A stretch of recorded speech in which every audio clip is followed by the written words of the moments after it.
G'day everybody, I'm Scott Poynton and welcome to another Cooey podcast. I seem to be talking to teachers a lot this year. Earlier in the year I spoke to Robin Tyner, Bryony Taylor and John Deegan, all from the International School of Geneva. And in this podcast I'm talking to another teacher, but one who's teaching in a very, very different part of the world. In this podcast I speak with Sarah Mortimer. It's called The Call of the Red Dirt. And Sarah shares with me her experiences of teaching as an early childhood educator in the Punmu community in a very, very remote part of Western Australia. Sarah's whole approach to teaching is based on the ideas of Nature-Pedagogy. Quite a mouthful, Nature-Pedagogy. It's not a program, it's based on a set of values, which hold that every human is connected to nature and is part of nature, so that being in nature is a great place to learn. Sarah's developed an approach to teaching based on these values in partnership with the Indigenous community in Punmu. She's taking the kids out, interacting with nature and with the elders, so they're learning a mixture of traditional knowledge and the more modern curricula that we teach in schools all around the world. She teaches on country. I was really inspired to hear about her work, and I think you'll be inspired too. Most of all, I was inspired by Sarah, whose calm presence here in the office seemed to calm me down as well. And I think she seems very connected to the place in which she's working. So I hope you enjoy Sarah Mortimer, The Call of the Red Dirt.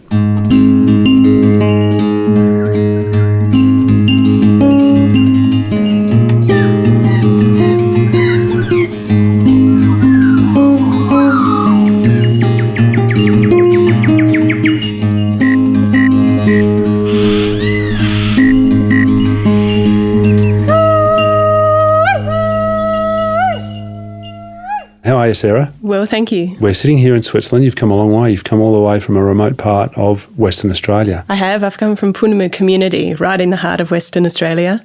An 8-hour drive and 3 flights, and now here in Geneva. We're going to talk about the work you do in the community there with teaching kids. You are an early childhood educator in the community, I believe.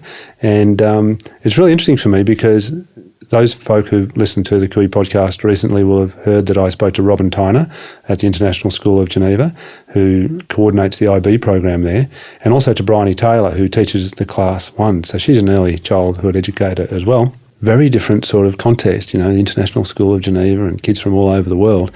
You're teaching in a very, very different place. Tell us about it. Well, Punmu community, it has about 200 people. We have about 40 children at the school.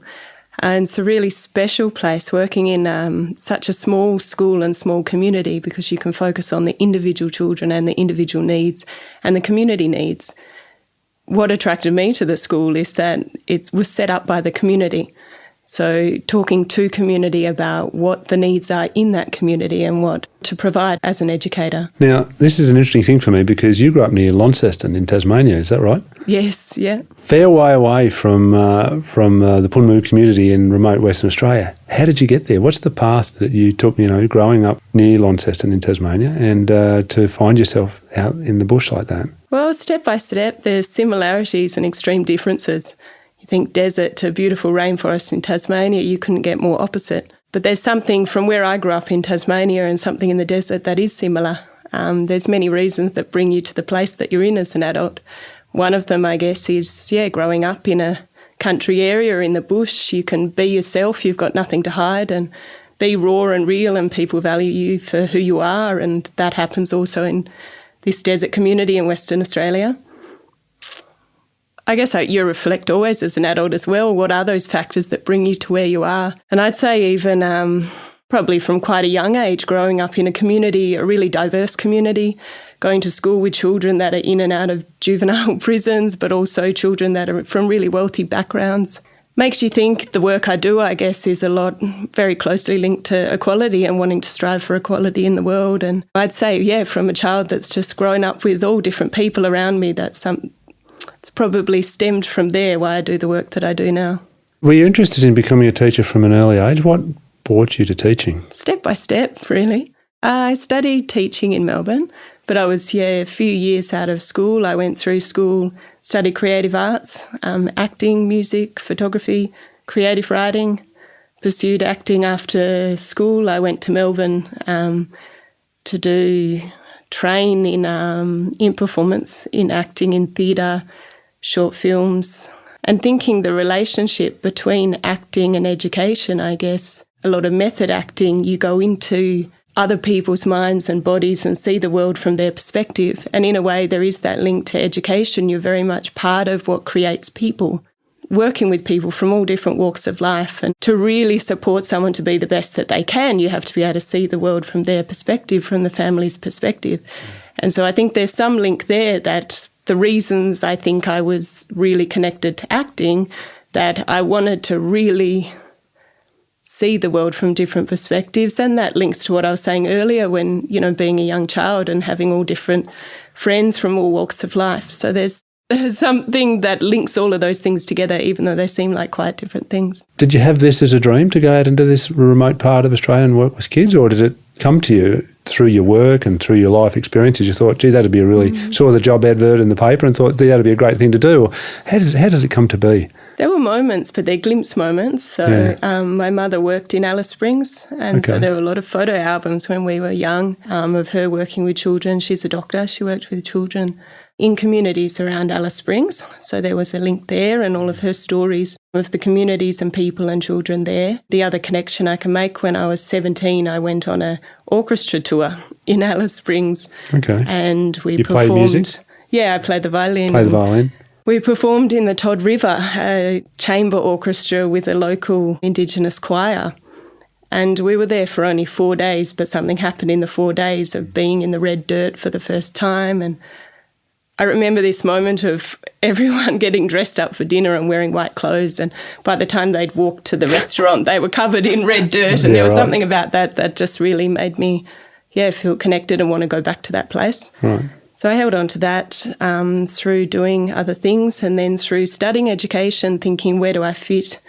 There's so many different ways you can work with children and education, and held on to this idea of working in a remote community from then. Pin's coming to say good day. So he senses a positive presence here. He says Sarah might like to give me a pat. Come here. Yeah, let's have a cup of tea. Dog and a tea. So you got the job, and you've gone out into the community. You're not teaching in a classroom. Here we are sitting in Switzerland, where kids go to classrooms. They do get a bit of time outside, but you're taking a really different approach, and I think it's really fascinating. Nature-Pedagogy, as we have terrible pronunciation of that word, but Nature-Pedagogy. I read the paper you sent through. It's really interesting, and you've got the links to one of the pioneers of Nature-Pedagogy in Scotland. So just tell us what that's about. Nature-Pedagogy is a set of values. It's a way of teaching. It's not a program that you learn how to deliver it. Its roots are in the fact that every human being is connected to nature because they're part of nature, they're from nature. As a teacher, if you're trying to find a learning environment and programs that best suit the needs of all the children in your class, you're trying to find a way to engage every student. So nature pedagogy is the idea that if everybody is connected to nature because they're from nature, then nature as an environment to learn in is the best environment that can connect all children all over the world. It can be misinterpreted that nature is for city kids that don't have much contact with nature, so you provide nature in the school system so they can have some contact with nature, or for Indigenous kids because they're so familiar with nature that we should use nature because that will connect them. Nature pedagogy, though, is for every child, that everyone has a relationship with nature, and everything that you provide in a classroom exists in nature. So I guess it's a platform for learning that you can provide with low-resource schools, or you can provide anywhere in the world. So we've got the Punmu community, and it's the Rawa Aboriginal Community School. Is that right? Rawa is the name of the school, yeah. And it was the community itself that wanted the school and set it up. Being Indigenous community, I imagine that they wanted something like this where the kids are very much engaged in nature. How did that come about? Yeah, and it is really interesting thinking how it's come to this point, because I didn't actually know about nature pedagogy when I went to this school. When I arrived and I learnt about the school's history and the community's history and why community was set up in the early 60s for children to learn up on land, on country. So the school itself was set up, it's often called a two-way learning school, where children can learn in traditional way, they can also learn in Western way. So the school was set up, it had on-country trips, it had, when I say on-country trips, that children could go out and learn in nature. So this was in the early 80s. that the school was set up in this way where children were learning in nature, they were learning in local language, they were also learning English. Over the years, the on-country learning and traditional learning got lost. I don't think it happened consciously. I think just because it's mostly non-Indigenous teachers and principals that work at the school, and what they're confident in is the Western education. So when I arrived, it was very much Western education, but becoming very close with community members and school directors, it didn't happen because that was conscious decision to, let's get rid of this. So I brought it back in on a classroom level that we could go out, we could learn outside, we could learn with community members, learn language, and then seeing that children were really engaged as well, that if I'm providing something inside and I'm providing something anywhere and children are not engaged, they won't learn. So seeing that every time we went out in nature, children were engaged. So if I could bring anything we're doing inside, you can do outside, bringing books outside, bringing writing outside, and the children were more settled and engaged so they could learn. So it started like this, and it was a way of connecting families and communities to their school and to the children's learning. Then I was invited on a Nature-Pedagogy tour in Scotland and Norway. This was organised by the Independent Schools Board of WA. Right. You know, seeing the work I was doing and thinking I would be interested. And I guess it was that point that I learned what nature pedagogy is, and that there are schools in other parts of the world where children are outside all day, you know, and that they're really achieving and excelling and going on to study whatever they want to study or achieve whatever they want in life. Certainly so it wasn't holding back. People back at all. Right. There's a lot of debate too about, you know, some systems that are all classroom driven and assessment and testing, and then children that are leaving school at a lower level than some other schools where children are learning in nature all day, or there's schools on boats, there's schools in forests. There's some schools where kids arrive on skis and they do their whole winter schooling on skis.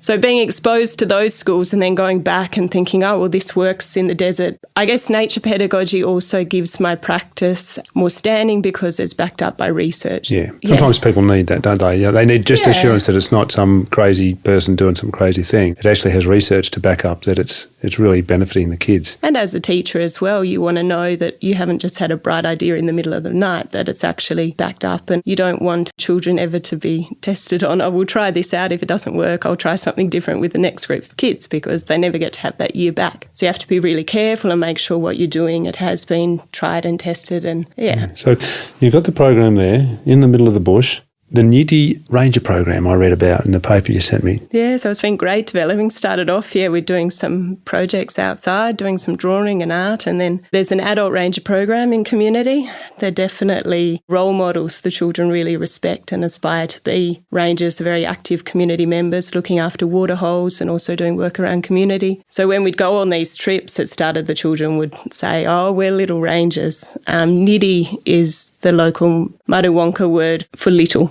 So Nitty Rangers is the Little Ranger program. The Little Ranger program, and it started off once a week, and then over time became the whole week program. So we go out once a week, and they have ranger uniforms. They have T-shirt with their little logo and boots. And sometimes we'll visit the adult ranger house, or some adult rangers will contribute to the program, what they would like. This was with 3, 4, 5-year-olds.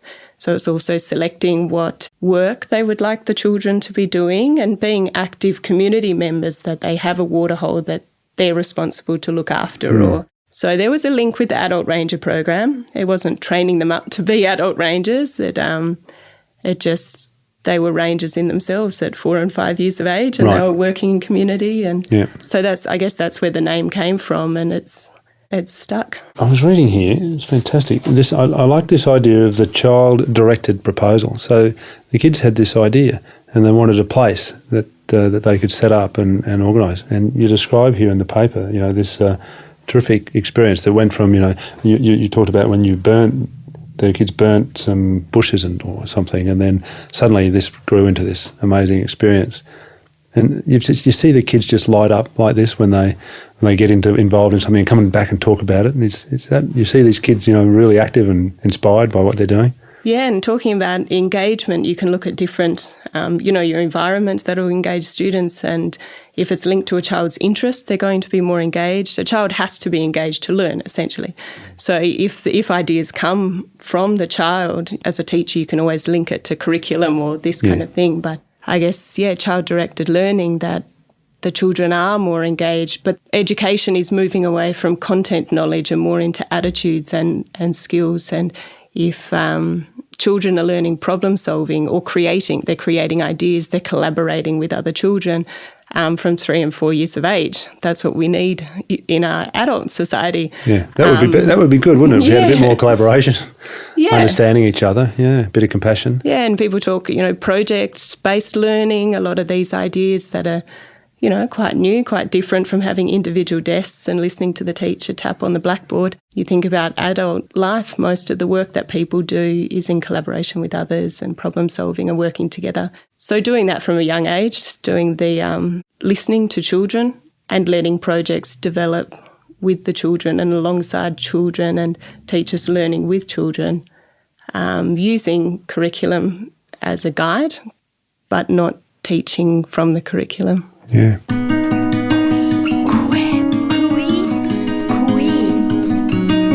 I still do say Kui podcast.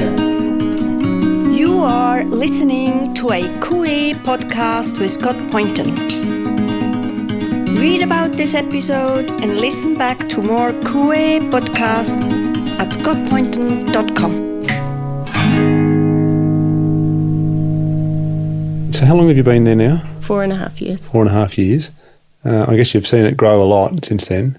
Where do you think it's going to go? Are other schools coming to see what you're doing and learning? And I guess you're collaborating with other schools too. And what's happening? Is it growing in the broader communities throughout the region? Yeah, I think it is. And it isn't solely because this is what we were doing, years ago. I think there's been some schools in Northern Territory as well that have had some on-country learning, and I guess too it's bringing back something that happened when these schools were set up. That was the purpose of the school, the purpose of the community. Yeah. So I guess it's a movement to bring back the purpose of the schools. The founding purpose. Yeah. I think a lot of it's linked to a lot of the scare that these communities may be closed, that funding might be cut. If we can't prove that there's a purpose for living 600 kilometres away from the main town, which is the school, then there is no argument to say we need this community, we need these children here. If they're learning in a Western school and there's Western schools in town, and it's very hard to provide the same quality Western school 600 kilometres from the main town that you can in a main city, then there is less reason to keep the community. So I think that might be, linked to the movement of bringing back this two-way learning on country. But it spreads that, from a once a week in a class to the whole week in one class. And now we're doing this pedagogy across the whole school. But the other community schools in the area are also adopting this approach. So now we can work together. The children in the area are very transient, so they will go to 3 or 4 schools. Sometimes within a month they've been to 3 or 4 schools. So if we can keep the individuality of the different schools, they are different with different histories, but have some things in common, then this is going to make it much easier for the children. Create a bigger sense of community too, I imagine. Amongst all the neighbouring communities, they can visit and share some of the things that they learnt at their school. Share some of their ideas and experiences. Absolutely. And now with internet and technology, we can share much easier and collaborate much easier. And I guess even the community is on Madu native title. So in the area, there were many different groups and people came together to be a stronger group, essentially, to claim the land, to have rights over the land. So coming together, it is recognised that is really important, whether it's fighting for communities or fighting for land or maybe language in the future, that to still keep the individuality of different groups and different languages, but also needing to come together for different purposes. Yeah, so they are part of a broader people. You mentioned the Madu people, is that right? And I saw in the paper that they only had contact with Europeans in the 1960s, is that right? First contact, that's amazing, isn't it? Yeah. Such a remote area. Yeah. Absolutely. Really out in the middle of nowhere, isn't it? Yeah, and it makes a difference. The elders in our community, they grew up on country. They're the last Indigenous people in Australia to have first-hand experience of living on country, being born on country, and to have that in the children's education is the most special thing you can do for the children. Yeah. So to block that out and have a bubble of Western education in a community where you've just got this amazing knowledge to be passed on, and we have limited time, 5, 10, 15 years max to make sure that this gets passed on. And it will always be different than the children growing up and learning it firsthand. But that, I guess, is a big purpose of bringing this learning into the week, into the day, the education program for the children. It's not just so that they can learn in nature, because that is a good environment to learn. It's providing a space for elders to come into the school space and teach about plants and animals and Dreamtime stories and language and songs and art and all of these things that could very easily get lost and have been lost in other parts of the world and country. Sounds like an incredibly rich experience for the kids. Amazing. Yeah. Really. I mean, they're learning English and they're learning a bit of maths and things like that, but to have the Dreamtime stories and, the knowledge of the elders coming into the classroom must be amazing. Quite different, I think, from what kids in a traditional Western school get. Yeah, and you can see a real difference in the different generations of people in the community, because they all went through completely different school systems. Right. So there are some people of a certain age that don't know many Dreamtime stories. There is a certain age where people can read and write in their local language, and then there's another age group of people that, and you can see if you track down to when they were at school and what the school looked like when they were going through school, it shows, what knowledge people have as an adult. So it just, shows the importance of school, and even a few years of children singing songs in language every day, they keep that for the rest of their life. Yeah. They pass it on to their children, and we can retain that kind of knowledge. Those ones you mentioned where the school started with this objective of doing what you're doing now and sort of got lost a little bit along the way. Is there a chance for these young adults to catch up, to be brought back into the school system so that they can experience what the young kids are experiencing now? Yeah, and the answer is yes to both, that there is a lot of learning going on outside of the school space. It depends on the family and the individual's situation, whether some families will spend all weekend out hunting and other families won't. So it does happen outside of the school space, but I've noticed a lot of the adult Māori education workers are also learning with the children when elders are brought in. We'll ask a 25-year-old Māori education worker, can we learn some Dreamtime stories linked to this experience? And sometimes they will say, I don't know the stories, but let's invite this elder in to tell these stories. So when the elder comes in and the adult is learning with the children. So there's a lot of space for that. We go right up to year 11 and 12, and I'd love to see the year 11 and 12 program to be open to adult education. At the moment, they're in a classroom with year 7 students. So it's a big age range, and we do get a drop-off with the year 11 and 12 students. I guess the goal is to meet the needs of every child at the school. That's our responsibility. And with such a small school, it is possible. Every school should strive to do that, but it must be hard when you've got hundreds and 30 children in a class. Yeah. But with, around 50 students at the school, we can look at every individual student and their family and make something work. But if we can open up the school to adult education, and also too the Māori staff that come in as well, there's a lot of learning there. If they can be learning local language and using this in their classroom, will benefit the students as well.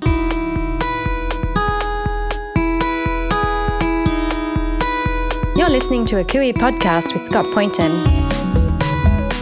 Read about this episode and listen back to more Kui podcasts at scottpoynton.com.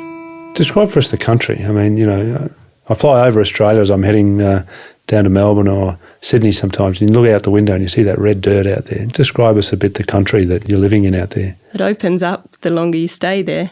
We're right on the edge of a big salt lake that when I first looked at it, I thought it was big, and then I flew over in a plane, and the part I was looking at, which is right on the side of the school, is probably a very small part of the whole lake. Big salt lake. There's lots of sand dunes. There's quite a lot of small bushes and a few white gum trees. But you're driving for 7 hours and then you pop over the last sand dune and there's a community of 30 houses there. So it's very, very far away from other civilization, and I think driving in, you get a sense of that remoteness.